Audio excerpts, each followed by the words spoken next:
And good evening, everybody, and welcome to the latest edition of the 8 o'clock spot live here on the Gryd Network's YouTube channel. As always, I am your host / moderator, Bryson Carver. Excited to be with you for episode 50.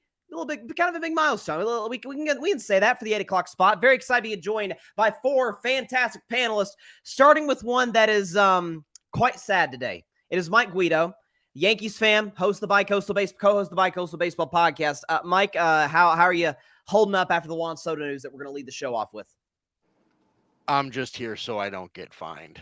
Hey, don't be sad, bro. That's way too much money. That's way too much money, bro. I miss him. I look, I have a lot of big feelings and emotions towards Juan Soto right now. Some of them involve hatred.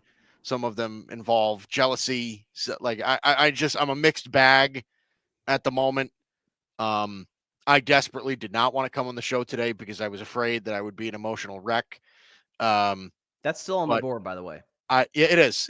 It's not. It's show is young. Yeah, but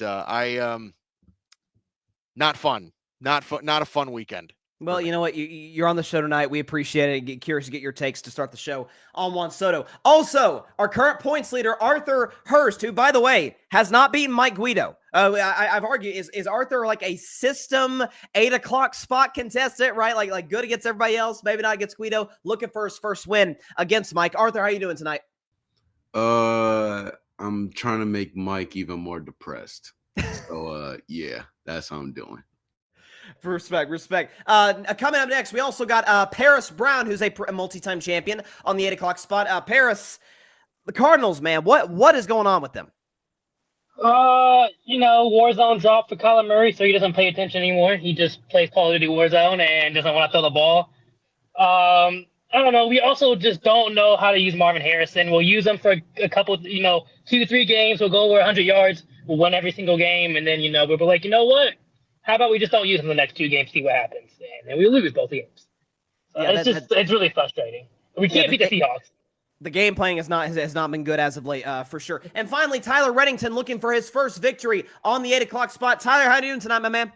Damn, bro, you had to remind me I'm still winless, huh? Well, hey, the Mavs play tonight, and last time I checked, we own the Oklahoma City Thunder, and it's a big game for us. So I'm excited. We got a lot of players back tonight after being ill. I think we're going to go into Oklahoma City and show them that the West still runs through the Big D. Listen, Dallas is playing really good basketball as of late, so listen, kudos to the Mavericks. They're obviously a contender, no question about that, in the Western Conference. Barry Gryd Jr. is already in the comments, bathing his tears. Bathe. By the way, Barry, for those that don't know, is a diehard Mets fan. I'm sure he's going to be very active, especially for our first segment. Before we get to that, let's get into our get our leaderboard for the 8 o'clock spot, because it has changed just a little bit. We got that up there. Okay, Arthur Hurst is still in first place, but Mike Guido did gain some ground with 90s with the win last week. He's up to 96 points, followed by there's Paris Brown, Barry Grant Jr., Tim Barnard, there's Tyler Redington, Alfred Parsard Jr., Asher Moore, Eric Van Litten, EJ Savage, and Eric Ruiz. Let's go ahead and look at our rules for each and every round, obviously, until we get to the final round with the top 2 point getters. The best take gets 5 points. The second best take gets 3 points. The third best take gets 1 point. And given the fact that we have 4 contestants, if you do not come the top 3, you come up empty-handed for the segment. And news broke on Sunday night. Juan Soto signing a 15-year, $765 million contract with the New York Mets. You're talking about a 26-year superstar phenom who has been a multi-time All-Star, a Silver Slugger, World Series champion back in 2019, undoubtedly one of the 5 best players in Major League Baseball. I think it's safe to say if there's one thing that the 4 of us can agree upon, it's that Juan Soto is not going to have any trouble paying his bills for the next decade plus. So he's going to be doing just fine. Mike Guido, if we can get just Guido on the screen here, because I want to know. I want to have just right here, Mike, you and me. You let me know. Were you surprised by Juan Soto signing with the New York Mets? No, I'm not surprised. The Mets were very firmly in the negotiations, and obviously they came out on top, and Steve Cohen certainly proved that he will not be outbid for a player of this sort of caliber. I do think that you have to give the Yankees credit in some sense for being right there with them. They weren't given a chance to counter. I'm not sure they would have countered. It really, at that point, it doesn't really matter. But no, I wouldn't say that I was surprised. Listen, Juan Soto is a generational type hitter. I know that there are a lot of Yankee fans right now that are kind of trying to cope in ways of saying, oh, his defense, his base running, whatever. Like, it doesn't matter, right? It didn't matter last year. It's not going to matter in the coming years. Granted, now listen, a 15-year contract with a $55 million AAV generally is not a good baseball deal long term. But at the same time, Juan Soto is just a different sort of animal. He's going to hit for a very, very long time. Obviously, Steve Cohen has deep, deep pockets. So it isn't the financial burden that it would have on a normal baseball team is not going to have it with the Mets. So obviously it's a big win for the Mets. It's a big loss for the Yankees. And I'll say this too, Bryson. I mean, I think this is sort of unprecedented waters that we're kind of living in now because the Yankees, especially with George Steinbrenner, never really got outbid for big time free agents. And even in the recent years of recent free agents, the guys the Yankees really want, they get, right? This is really unprecedented waters. It burns me like you wouldn't believe. Like I said, I'm a mixed bag of emotions right now. Obviously, I'm terribly sad to see him go, but it's definitely a big win for Met fans. It's a massive, massive deal for baseball, the baseball landscape in New York, without a doubt. There's no question. By the way, we're going to be here for about 30 to 45 minutes. So if you can keep the tears in you for that long, we would really appreciate that. Like I said, man, I did my fair share of crying on Sunday and a little bit on Monday and maybe a little this morning. I think I'm all cried out for this week.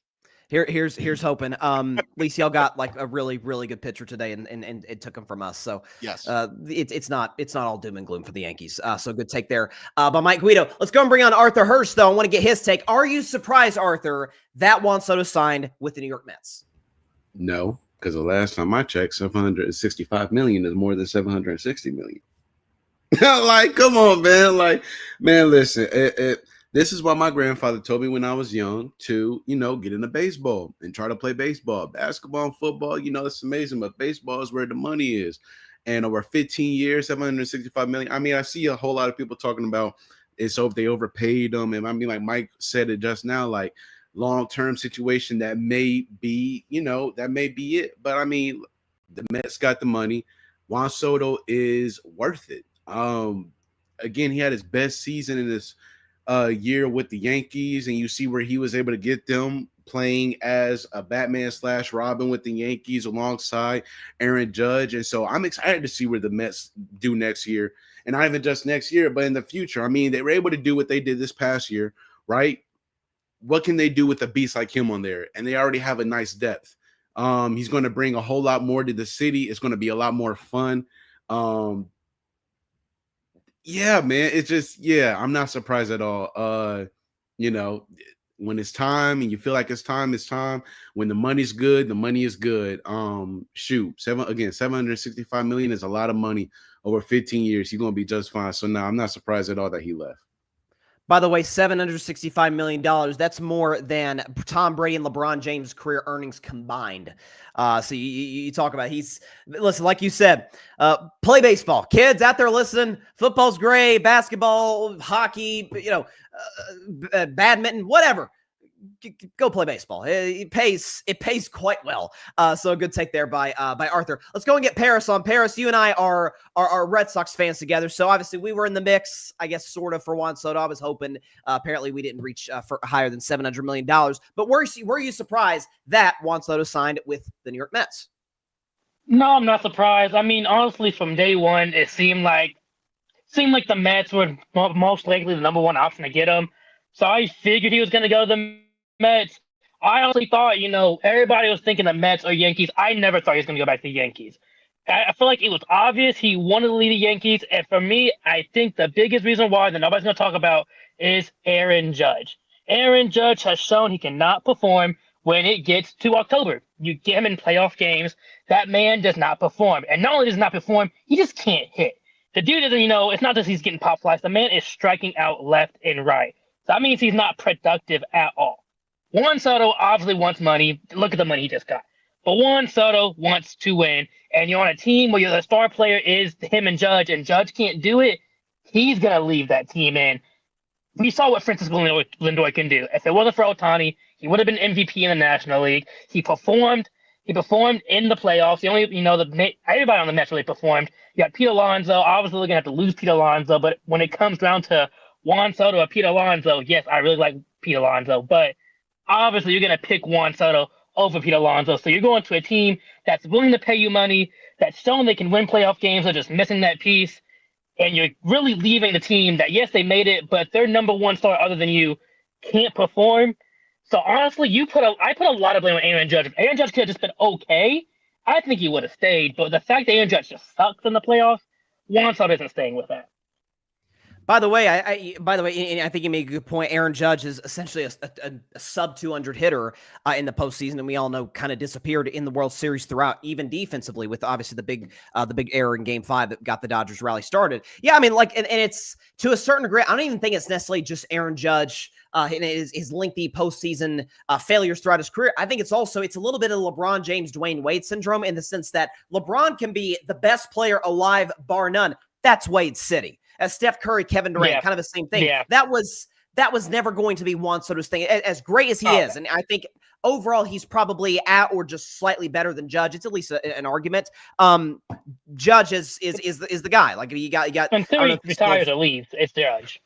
No question about that. So I think that's a good take by Paris. We can bring in Tyler here to finish out this segment. Tyler, are you surprised that Juan Soto signed with the New York Mets? No, I mean, out of any sport, any of the major sports, baseball and the MLBPA values money more than anything else. In no other sport would $5 million make such a difference. I don't even know if he values winning as much as he just cared about being the highest paid player. And the Mets were always in the running for that. People came out with some smoke screens about Boston. It was all bullshit, bro. Like he was set to go to the Mets. The writing was all over the wall. Cohen, yeah, rich as hell. He had no problem signing over $765 million. Unreal. And he's not even a champion yet. I remember I got excited about him when he signed with the Padres. And then he left. And then he went to New York. Now he's leaving again. So, great at bat. He's a great hitter, man. Unbelievable. But, I mean, I if I'm a New York fan, I'm just Yankees fan. I'm not that mad, bro. Like he's not guaranteed to win the Mets a title by any means. And maybe I'm just a little salty because Donovan Mitchell, who claims he's a Mets fan, FaceTimed him, and I was just like, man, come on, bro. Like he's in the hot tub chilling after he just signed $765 million. I just didn't like the whole thing. Now, keep in mind, Scott Boras is his agent. So he's going to get the top dollar. Scott Boras has been doing this for 20, 30 years. I mean, he's the Clutch Sports of the MLB, and he's been doing it way longer than Paul. So you got to have respect for Boras for getting his guy the money, first of all. But if I'm a Yankees fan, let it go. But it was interesting how Cohen came out or whoever on the Mets and said, hey, I want to get Alonso too. So they might be able to still sign Alonso, which makes them a viable threat. But yeah, much ado about nothing, if you ask me. Much ado about wow. That's well. And listen, I'll say this: you mentioned Pete Alonso. Steve Cohen is we talk about rich. He's worth $20+ billion. Some say 25. Other outlets will say 21. Steve Cohen's doing okay.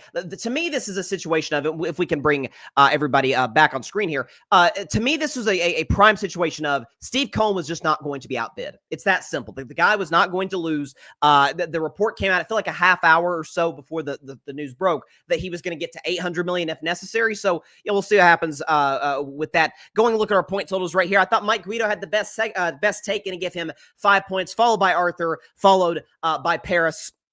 As before we get into our second round, I got some comments up in here from Patrick Brown. He says, only thing keeping Mike happy, Cavs and Josh Allen. You were talking about consuming wacky stuff.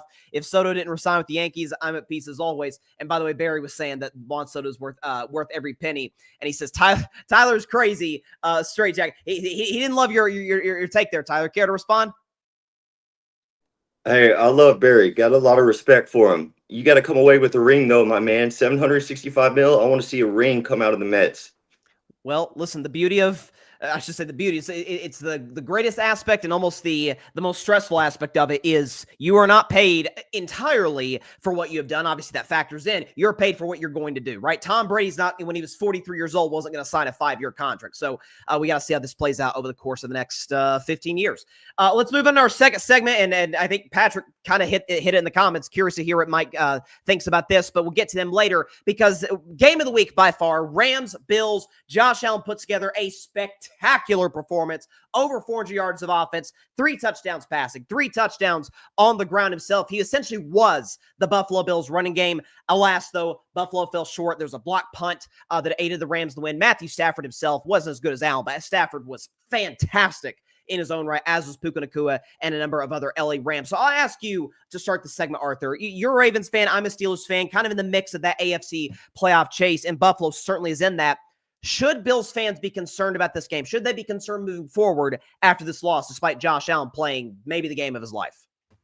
No, not at all. You're every dog has his day, right? You can't win them all. I'm more concerned about the fact that you let yourself get down by 17 points, and now you have to fight, against clock, against a 7-6 Rams, yes, but you still have Matthew Stafford, you still have Puka Nacua. So this is still a really good team. And so I'm more worried about the fact that it's like, man, you let yourself get down by 17 points. You're 10-2 at this point. You have somebody who looks like he's the MVP right now, the MVP front runner. He had an amazing game. You're going to have those moments as the top dog where you lose, right? But you just can't allow yourself to get down big, right? And then have to fight against the clock, fight against adversity and everything.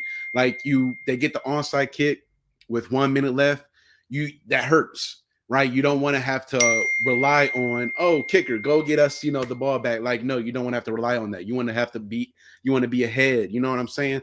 Josh Allen said post-game, like, it doesn't matter how many points you lose by, 1, a touchdown, or 100. A loss is a loss, and it still is going to sting. And I know that this stung for sure. Again, as somebody who is looking like the MVP frontrunner, I believe the Bills will be fine. I believe that they're still the team to contend with the Chiefs, even on top of the Steelers, even on top of Baltimore. Right now, they are the guys that look the most consistent, well coached. They very well played. They have an amazing future with Keon Coleman and guys like Shakir as well with Josh Allen. I believe Buffalo Bills fans are going to be, Bills Mafia will be just fine. I believe the Bills will be just fine. You just can't allow yourself to get into a deficit where you have to fight back in the fourth quarter and you end up losing just by a small margin. Yeah, and like you said, I mean, the Rams are 7-6. You got to realize a bunch of those losses came when Puka was out, Cooper Kupp was out, the offensive line was beat up. Now that this Rams team's fully healthy, I know they're a game back of Seattle, and by the way, those teams actually face off in Week 18, so that could decide the NFC West. That's a Super Bowl culture right there, okay? Stafford's one. Sean McVay, we know how great of a coach he is. Might have been a situation, I guess you sort of alluded to it, where, hey, maybe the Bills are looking ahead to, they're going to Detroit next week, and that's going to be, a fantastic contest between those two, so a solid take there by Arthur. I'll go to Paris now. Should the Buffalo Bills fans, should the Bills as a team be even slightly concerned about the fact that Josh Allen put up 6 touchdowns, no turnovers, by the way, and they still came up short against the Los Angeles Rams? Should they be concerned about that? I wouldn't be too concerned. I mean, as Arthur said, I would be a little concerned about how quickly they went behind. You can't go behind against a team. But this Rams team, when everybody is healthy, you can easily say is a playoff or a Super Bowl contending team. We've seen what Matthew Stafford and Cooper Kupp can do. Them two have already won a Super Bowl together. You had Puka Nacua, you had Kyron Williams. There's barely been any times where all three have been healthy, where Kyron's healthy, Puka's healthy, Stafford's healthy, and Cooper Kupp is healthy. They all have been dealing with injuries. We finally get to see all of them be in a game, and this is what they can do. They're going to put up points. I mean, Kyron Williams has 2 touchdowns. Puka Nacua goes off. Cooper Kupp goes off. It's like, there's so many weapons on the Rams team, just their problem is always injuries. But on a game where no one is injured and they have every single star available, this is as good as a team as honestly it gets. That's a scary team. I mean, Puka himself is hard to guard. Cooper itself is hard to guard. Kyron Williams has shown when the two are down, he can kind of carry this Rams team. He'll run for 100 yards per game and be the main touchdown scorer. So you put all of them together, it's hard to beat that team. The Rams' biggest issue is just health. And we finally got a game where we saw all of them on the field together, and they showed with the coach like Sean McVay, they're able to beat one of the top teams in the NFL. So with everybody healthy, I'm not surprised. Now, if Puka was injured or Cooper was injured and they got beat, then I would say, yeah, they need to worry. They lost to a Rams team with injuries. But this is Rams at their full strength. Rams at their full strength is a scary team. And this is a Bills team who was missing the number 2 wide receiver in Keon Coleman. I mean, he was a slow start, but the moment they got Amari Cooper, he had back-to-back games where he really performed, and now he's dealing with injuries. So really, they're missing the number 2 wide receiver. So no, I'm not worried. The Rams, everybody's healthy. This is a scary team. The Bills missing a wide receiver. I mean, they have a big game against the Lions next week, but as a Bill, looking at the Bills, I wouldn't worry too much. That's a very good team we just faced.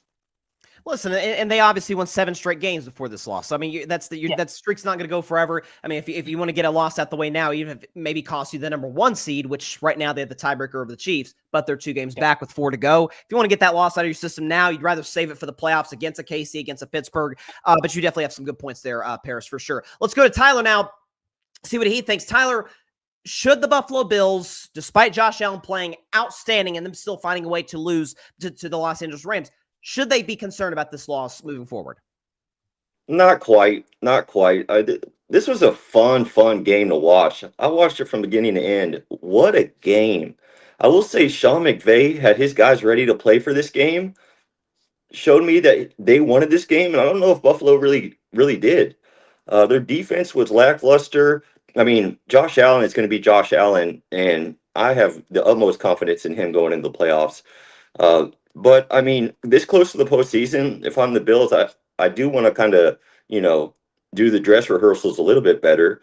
But the way that the Rams were coached that game and Cooper Kupp, man, that dude, and then Nakua almost going out with an injury, coming back with the game-winning touchdown with the assistance from Cooper Kupp on that play. It was fun to watch. But I'm not worried yet at the Bills. I got on the show a couple of weeks ago and said that the Bills are the best team, and I still think they are. Yeah, I mean, they've been playing the best football in the AFC to this point. I mean, certainly they obviously beat the Chiefs, that you certainly trust as much as my man Russell Wilson, Mr. Unlimited, is doing his thing. You would certainly take Josh Allen in a battle between those two without question. Yeah, like you said, this is a championship level Rams roster that you're facing, and again, they've won before. They've got Puka Nakua, so solid take there by Tyler. Finally, with you, Mike. Obviously, we know you are a massive Josh Allen fan. I have to imagine you were just ecstatic seeing the performance that he put on display on Sunday in SoFi. But should the Buffalo Bills, despite him playing outstanding, 6 touchdowns, no turnovers, 400 yards of offense, should they be concerned moving forward about this loss? A little. And here's what I'll say about that. I think it doesn't really have anything to do with personnel. It doesn't really have anything to do with how they're playing football at the moment, right? Josh Allen put together one of the best games of his career. He became the first player in NFL history to have 3 passing and 3 rushing touchdowns in the same game. I mean, he was just unbelievable. And I do want to say, to Paris's point, I don't know that I'm going to go as far to say that they're a super dangerous team, but that's certainly the best game that the Rams have played all season. I mean, they were just phenomenal on both. I wouldn't even say on both sides of the football, but on the offensive side of the football, they were fantastic. Puka Nakua was amazing. I mean, that's definitely an offense that can cause problems. The thing that I'm going to bring up, though, is that Buffalo had a real shot at winning that game, and I think Sean McDermott threw it away because that late game clock management, I think, was really, really, really poor. And it really kind of boiled down into one play, right? I mean, you're kind of crunching down on 1 minute and you're at the goal line. You decide to run it. You run 30 or 40, you run around 30 seconds off the clock when, I mean, those are kind of passing situations that I think you need to go with. You just didn't leave yourself enough time to really compete in that game. You put yourself in a position where you needed to kind of convert on a lot of risky plays. I just think it was clock management for me. That's the thing. Like, as good as the Bills are, if that's a mistake, if that's a thing that they're going to have to deal with going into the playoffs and maybe going as far as into the Super Bowl, I think they're that good. I mean, that could really be a problem when they go against teams that generally don't beat themselves like that. Yeah, and there's no question about that. And listen, I'm 100% with you on the Sean McDermott take. And Tom Brady was all over on the broadcast on Fox. Like you can't put yourself in a position to where the onside kick is kind of the end all be all to where you don't have a chance to get the football back. They were in a good position. You stop the Rams, get it back. The Rams had just missed an extra point. Bass can maybe win it for you. So solid take there by Mike. Let me go and bring everybody back in the mix here so we can do the grades. Yeah, I think something I've said to Mike's point about Sean McDermott. I've always called him the Mark Jackson of the NFL. Like Mark Jackson was an exceptional coach with my Warriors. I'm a huge Warriors fan. Took over a dead franchise, helped turn it into a really good playoff team and helped develop some of the players. But he was never going to be the guy that could get them to dynasty level the way that Steve Kerr was capable of doing. So that's always been Sean McDermott's an excellent coach. He took over a bad situation and helped make it better. But I still, anytime I watch the Bills, I feel like I'm left wanting a little bit more from the head coach, as good as he has been at times throughout his career. Mike Guido, back-to-back segments, best take. I got to give it to you, my man. Get you to 10 points here, followed by Paris Brown.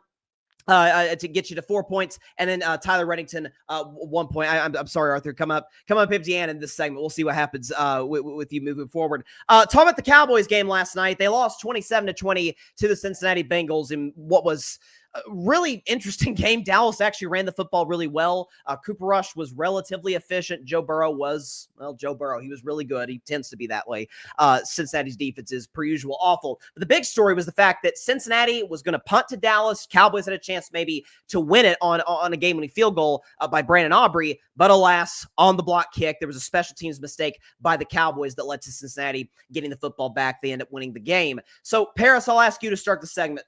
Dallas is 5-8. We knew their season was over probably even before Dak went down. Once Dak Prescott went down, then it was really over. Jerry Jones has floated that Mike McCarthy could be back. Troy Aikman seemed to almost allude to it during the broadcast last night. Would it be a mistake, or if I can phrase it this way, should the Dallas Cowboys bring Mike McCarthy back as their head coach for what would be, I guess, a sixth season there? I would personally say no. I'm not going to bring him back. And here's the thing. A lot of people, just about everybody I know hates Mike McCarthy. I don't think I've heard one good thing about Mike McCarthy as a coach. I'm not as big of a hater as Mike McCarthy as a coach as I think just about everybody else is. But where the Cowboys are at, they can, other than this year and obviously the first year he took over, they can win games, but they lose in the playoffs. And it comes to a point you got to figure out who the issue is. Is it a Dak Prescott issue or is it a Mike McCarthy issue? And at this point, you've already gave Dak Prescott the money. He's going to be on the team. So the easiest way to find out is to let Mike McCarthy go. But you got to let one of them go because you need to have the answer of who is the issue. If that's the issue, is it Mike the issue? For me, I do think it's a little bit of both. But say Mike leaves and he goes to another team and win playoff games, and it wasn't him. But you got to figure out one way. And since you've already given Dak the money, you kind of have to get rid of Mike. And, this has been a bad year. But we've seen, coaches go through bad years and do better. This team just really wasn't put in a position to succeed. They got no running game, one wide receiver to throw it to. I would say with Turpin, they have kind of figured it out that he's a big play guy. So they do have somewhat of a second guy. Brandon is coming back. But to me, it's mainly you got to get rid of him to figure out what's the issue. Because if you let him go, Dak comes back and you still can't win, then we got to move on from Dak. But you see both of them and they're still losing. That's how they are, past couple years. You don't know what the issue is. You're going to be stuck in the same spot where we win games, get to playoffs, get blown out in the playoffs. So you got to change something. This is a chance to be able to move on as a coach, bring somebody else in and see what can happen. Yeah, I think that's a solid take. And listen, it's not that McCarthy. I'm kind of right where you're at, McCarthy. I don't think he's as bad as some people like to project. I don't think he's Brandon Staley. I thought Brandon Staley was just completely in over his head. Terrible. Mike McCarthy has won a Super Bowl. You can say with Aaron Rodgers, but as great as Matt LaFleur is, he never won with Aaron Rodgers. So yep. McCarthy's had success, in the NFL, and I think is a solid coach. But listen, the question for Dallas is, can they get to the next level? Can they win the Super Bowl? I just don't see Mike McCarthy, especially with this roster that I thought Jerry did a horrendous job putting together. That's just not going to happen. So you need a coach to kind of help guys overachieve. So that's a solid take there by Paris. Bring Tyler to the mix here. Tyler, should the Cowboys bring Mike McCarthy back next season, or should they do what Paris thinks they should do and go in a different direction? You see Dallas everywhere around here. No Cowboys. No Cowboys. Who cares? Jerry Jones runs an inept and embarrassing organization. Remember, he started the year by saying this year he is all in. And do you know how this season is ending? With one of the best pass rushers of all time might have to go save his career by going somewhere else. And Mike McCarthy, shit. Come on, man. You could be late for the call, but the dude ain't late for lunch. And neither is Stephen Jones, Jerry Jones' son. Don't get me started on Jerry Jones, please. Because I've been a fan. My hard-earned money, my time, my energy. I'm out, bro. These Cowboys are an embarrassment. And I don't stand for it, bro. The effort, the execution, the freaking stadium that has the sun coming in when your own team is receiving the kick. From every angle, the Cowboys are the worst organization in professional sports. Go Mavs. Well, the Mavs are certainly a better run than the Cowboys, to put it mildly. Listen, Tyler makes some good points, is that, you talk about all the dysfunction in Dallas, and it's almost as if, hey, if we move on from McCarthy, are we going to botch the next coach? Like there's a number of questions that need to be answered. Mike Guido, you're also a Cowboys fan. You were just dying right down there. I could see you in the green room with Tyler's comments about McCarthy. But I'll ask you, should Dallas bring him back? Should Dallas bring Mike McCarthy back next season? No. The fact that this is even in question is beyond me. To be honest, look, Mike McCarthy, the defense for Mike McCarthy has always been, well, he's had multiple 12-plus win seasons with the Cowboys, right? They've been fairly successful in the regular season since he's been at the helm, right? Honestly, after last year, after the playoff game, I was down on Mike McCarthy then. I'm like, you just didn't show up to play. In the most important game of the year, you didn't show up to play at all, right? Now, obviously, all the players swear by him and all that stuff. I understand all that. But in a lot of cases, I feel like that doesn't matter, right? You need somebody that even if he ruffles players' feathers, a guy that'll get the best out of your players, right? Do we really think that Mike McCarthy is the guy to get the best out of Dak Prescott? Do we really think that he's the guy to get the best out of guys like CeeDee Lamb and Micah Parsons and their offensive line as they're trying to rebuild this offensive line? Do we really think that Mike McCarthy is the guy to do that? And I kind of want to extend it beyond this. I don't think it's just Mike McCarthy. I think it's the entire coaching staff. I think the entire coaching staff needs a complete overhaul. Guys like John Fossil, guys like Mike Zimmer. I mean, I think it really kind of needs a big-time overhaul here. Coordinators on both sides of the ball. You need a new head coach, a new motivator. You need somebody in the room that can command things, not be a pushover. And I'm not saying McCarthy's a pushover, but to be honest, it's just it doesn't feel like the Cowboys have as much heart. They don't feel like they have as much preparation as they should going into a lot of big games. It's a predictable offense. It's a predictable defense. They're a bad football team. They've been an embarrassment this year. I just don't see a good enough reason to keep him. And I don't see not only just him, but the entire coaching staff. Well, to your point that you hammered on, that's what I was going to talk about, who brought in the coaching staff, who hired those guys. Right. Yeah, I right. mean, that was and listen, Jerry Jones has certainly had his hand in a lot of this stuff, right? Like he's obviously the grand poobah of who's making all of these decisions, and 100% it absolutely falls on him. But now it's time to correct it. You can't keep living like this, especially as a Cowboy fan, right? You can't do stuff like this. It's time for a change. It certainly is time for a change. Well, I imagine the one silver lining for you is you didn't think the Cowboys were going to be good before the season. So this is almost in some ways like a little bit I chose, validating. Bryson, I chose to not be emotionally invested in the Cowboys this year because, and listen, it's the best thing I could have ever done. I'm not stressed about the Cowboys this year. I don't hang on every loss. I feel as right as rain about football this year. I really do. I have a clean head on my shoulders. It's fantastic. It'd really help. You could always be a Steelers fan. We would take. No, I'm not. I don't. No. I don't do that. I don't do that. I don't do that. Get Mike out of here. Listen, Mike may not be a Steelers fan. I know for a fact Arthur Hurst will never in his life be a Steelers fan, so I'm not even going to try and convince him, and he certainly ain't going to be a Tennessee fan. My ball's going to beat your Buckeyes, and you know it, Arthur. But I'll ask you this question for this segment. Should the Dallas Cowboys bring Mike McCarthy back as the head coach in 2025?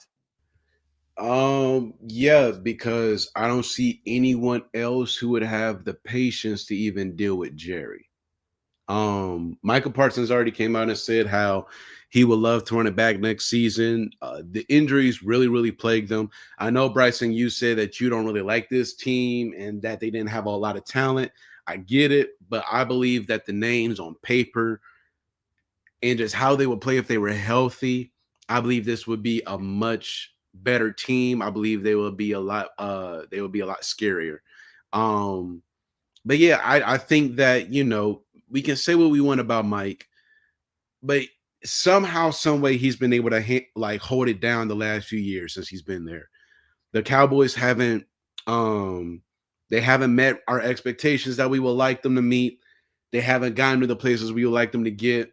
A lot of people believe this is a deep football team. This is a very good roster that should be getting deep in the playoffs, and they're not.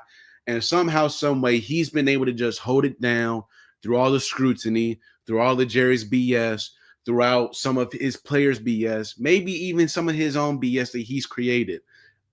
I don't know who else, if they were to let him go or if he were to walk, I don't know who would, in their right mind, go into that situation under Jerry Jones and say, hey, I really want to do this. I'm all for it. I'm going to take this team to the next level. I don't know anyone else off the top of my head who would be down with that. Even the great Bill Belichick was like, you know what? Give me the keys. If you're not willing to give me the keys, then I'm cool off you. Mike just goes in and he tries to do his job as best as he can. So I got to give him love, appreciation, and respect for that he's able to just continue to walk into that building every single day, that he's able to continue to walk out whenever that team plays, whether it's Sunday, Monday, or Thursday, and just play the game, right? And just coach as best as he possibly can, or in some cases, he's not really doing a great job coaching at all. So should the Cowboys move on from him? Sure, if they have somebody that is willing to deal with Jerry Jones. But if you don't have anyone that's willing to deal with Jerry, nah, man, keep Mike. Well, there's certainly be continuity there. There's a level of, although I would almost say that's a bad thing. Like maybe the Cowboys need a little bit of, shake up. It's like grabbing somebody by the shoulders and just kind of like shaking the cobwebs or something out of Dallas, because it has been kind of a dead franchise for many years, as some of you guys have brought up. If we can get everybody back in the mix here, got Guido and got Paris, and get Tyler back in the mix. Yeah, I think I see where Arthur's coming. I see from where the other guys are going. My mindset is kind of lined up with Mike's, in the sense that I don't know how you retain your job after coming as the 2 seed, facing the youngest playoff team in a half century, and getting just embarrassed on your home. That's the thing. The last 2 years, the embarrassment for the Cowboys was the end of the game. In this case, it was start to finish, a 60-minute just beat down on your home field, by the way, where you've been dominant. So I think this should move on from a while ago, but this year it certainly feels like they should, but I don't. It's Jerry, so you never know. Well, we won't find out until next month. Arthur, I thought, had the best take. I'm going to give him 5 points, followed by Mike Guido, who's still in the lead at 3 points, and then Tyler Redington had the third best take as well. Get him to 2 points there. Let's move on. Actually, let's not move on. Let's look at the comments up in here. Patrick, long as Jerry is the president, vice president, secretary, and treasurer, everyone bows down to King and Emperor Jerry Jones. Long as he can control and manipulate coaches, nothing will change. Yeah, there's no question about that. And he also says, Jerry's feelings were hurt once former player and coach Dan Campbell came to town and put belt to rear. After that, his tone has not been subtle. And that's, I remember talking about this just quickly before we move on to our last segment. And by the way, I just realized that means Mike Guido and Arthur Hurst are moving on to the final round. So Tyler and Paris, we appreciate you guys for putting up a heck of a competition here today. But I think the thing is, after that Detroit loss, I think it hurt extra because Dan Campbell was a Cowboy. Like, Jerry's beat himself up for years for not hiring Sean Payton. But it's like, oh, Sean Payton and Dan Campbell were Dallas Cowboys. Kind of like when Washington had that all-star coaching staff of all these guys, Shanahan, LaFleur, McVay. They pretty much butchered all that, but that's kind of what the Dallas Cowboys did as well. Hold on. Tyler has, if I can read Tyler back in for just a second, he asked a little chat. He said, did you hear what he told our radios? What did he say, Tyler? Actually, I don't think Tyler's in here. I think Tyler's thing is glitching. All right, let's move on to our final round rules, because it's pretty simple, folks. The best take gets 10 points. It's the great equalizer in this 8 o'clock spot tournament. And, folks, we've got yet another rematch. Arthur Hurst, Mike Guido. Can't wait to see what these two guys will put on. Can Arthur finally take over Mike? We'll see if that happens today. The college football playoff rankings were released. The final one was released on Sunday afternoon, or Sunday at noon, actually, at Eastern time, if we're going to be specific, which included the first 12-team playoff in the history of this college football playoff. But the big controversy was at number 11. Was it SMU or was it Alabama? The fact of the matter is that SMU was in position to potentially to lose out on the college football playoff spot by getting blown out by Clemson. Put together a great second half, combined with Bama's failures against average teams in the SEC. They decided SMU would get into the CFP over Alabama. I'll ask you, Mike, did the college football playoff committee make the right choice in putting SMU in over Alabama? Absolutely, they did. 100%. Okay. Now, listen, SMU's loss in the ACC championship game, I understand that that's going to rub people the wrong way, right? Clemson has been a fairly average team all year. That's something that they're going to get held against them. But at the same time, their one other loss came to BYU. BYU was a good football team this year, right? Alabama right now has two losses on their schedule of teams that are literally at 500. And like, this is, I think, this is one of the things that college football fans have kind of been waiting for, and it's justice for teams that are outside of the SEC, right? Alabama disappointed. They were 9-3 this year. They were a solid football team, but they disappointed. They really did. When they lost to Vanderbilt early in the year, I mean, that was a crushing loss, right? Honestly, a couple of weeks ago, when Jalen Milroe threw 3 interceptions against Oklahoma, I mean, that's a terrible loss. You lost that game 24-3. I mean, that's not a college football playoff team. I'm sorry. SMU deserved it more than you did. Alabama was not the team that everybody claims that Alabama can be. It was a 100% the right decision. Alabama was good. SMU was better, period. And, you talk about Oklahoma and Vanderbilt. New rule in the college football playoff, anytime we're selecting teams, if a team beating you made them bowl eligible, you're probably not one of the 12 best teams. By the way, twice that happened. So yeah. let's just keep that in mind moving forward. See what Arthur thinks. Arthur Hurst, I'll ask you, you're a big college football guy. Should SMU have been in the college football playoff over Alabama, or should they have said, hey, SEC team, maybe more talented? Do you think they made the right decision that they made? I believe so. It was a weird year, right? You have a first-year head coach at Bama, still a stacked team. It didn't feel like typical Alabama football. It didn't feel like Nick Saban football. There were a lot of things this year, whether it was attitude from players, how they carried themselves, how they just played, the preparation. It just didn't look the same. It didn't look like the Alabama football that we grew to love, appreciate, respect, or even hate when it was under Nick Saban, right?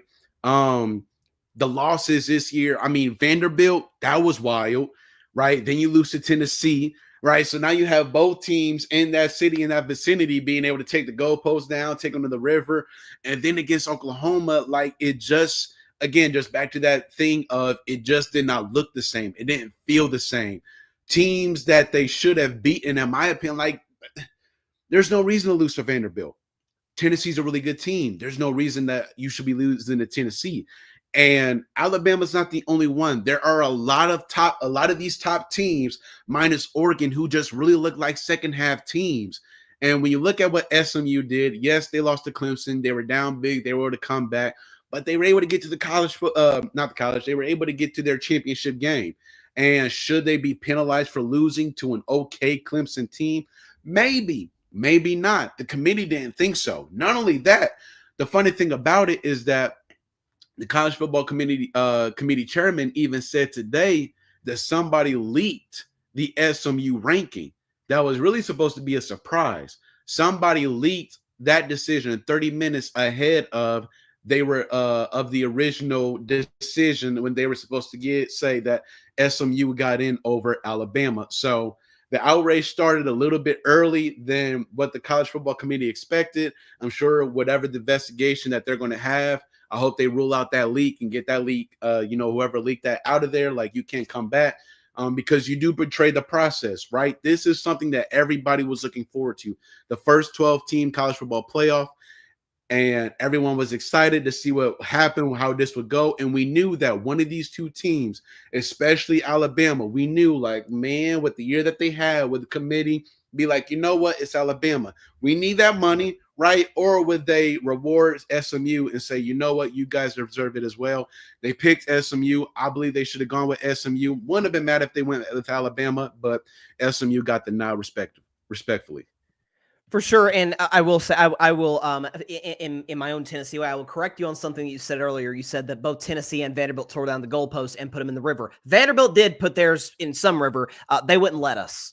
I was not part of the goalposts taken down in 2024. I was on the field. Right, I did see that. They said, yeah, no, screw y'all. We're not letting that happen again.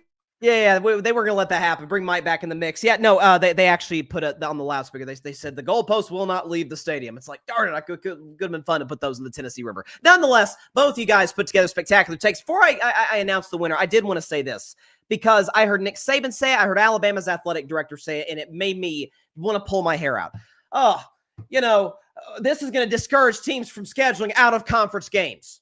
If we could take a moment to look at Alabama's out-of-conference schedule this year. Western Kentucky, South Florida, Wisconsin, Mercer.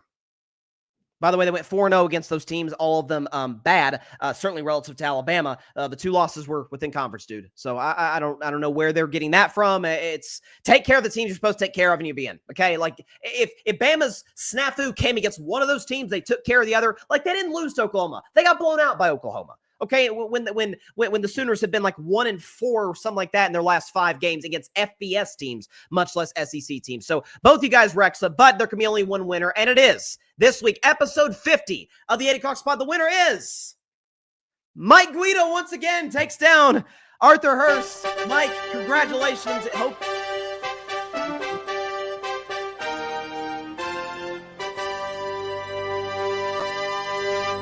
Your thoughts. This has been a tough week for you. So does this make it any better? Listen, all I'm going to say is this. I said in our Gryd group chat that when I say that I'm going to win, I mean it. Okay. Listen, it has been a bad weekend for me, which is why I needed to come in here hot. I needed to come in here prepared and ready to do business, right? Best take in 3 out of the 4 segments. That's something that I'm willing to take.